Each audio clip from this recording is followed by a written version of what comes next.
in the work. So if you think about a regular car, you have cruise control, right? Right. But when you're in cruise control, you're still controlling the car. Mm-hmm. It's just fixing the speed. Well, Oh. with this technology, you're still controlling the car, but it's fixing everything. So I'll show you how it works. Oh my. So guys, now we're gonna go into self-driving mode. And listen, y'all better pray for me, because I've never been in a self-driving car before. So that little steering wheel icon means the car is ready to drive itself. And all Oh. I do is this, and now it's driving. Oh my God. And it decided to pick up speed. Yeah, Huh. Because you were going too slow. yeah, exactly.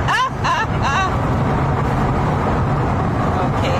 So it has sensors when it's getting too close? Yeah. Okay. It has sensors everywhere. Or Okay. cameras mostly. Oh, okay.